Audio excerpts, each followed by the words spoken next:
تعالي اقولك على فوائد نظام الطيبات اللي ما خطرتش على بال حد، وكمان هقولك الخلاصه في دقيقه. شايفين طبق البيض ده؟ نظام الطيبات بيعتبره من الممنوعات، يعني تاكليه من هنا وتدخلي النار من هنا على طول.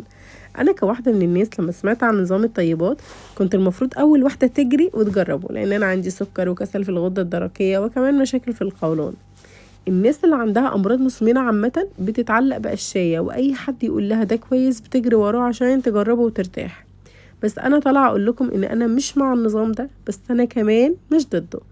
الناس اللي جربته بتقول عليه ان هو معجزه، ومعاهم بعض الحق. بصراحه النظام ده بيمنع المحمر والمشمر والاكل المصنع، بس كمان بيمنع السلطات والفواكه الفريش. ففجاه تلاقي قولونك اللي كان قالب عليكي بيهدى ويرتاح، وتحس ان انت خفيفه كده وشويه وهتطيري. بس الحقيقه ان انت مش هتلحقي تطيري ولا حاجه. الدكاتره واخصائيين التغذيه بيصرخوا من النظام ده. ليه بقى؟ لان الحرمان ده كله وعلى المدى البعيد بيخلي الجسم يفقد الحديد والكالسيوم وفيتامين بي 12. يعني هتعالجي قولونك، بس هتلاقي شعرك بيقع واسنانك بتسلم عليكي وتقولك باي باي.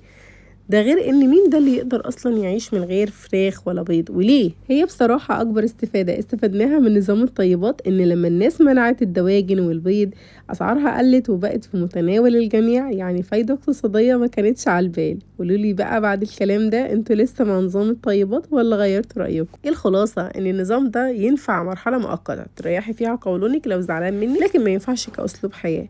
كلي باعتدال وابعدي عن المصنع، وانزلي هاتي فراخ وبيض ودلعي بيتك، واستغلي ان كرتونة البيض دي انا جايباها ب80 وب90 جنيه. وعلشان القولون يرتاح والكل يستفاد، اعملوا لايك واعملوا فولو وشير، وابعتوا الفيديو ده لاصحابكم المقاطعين البيض والفراخ، وخليهم ينزلوا يشتروه وياكلوا بألف هنا وشفا. واشوفكم الفيديو الجاي. باي باي.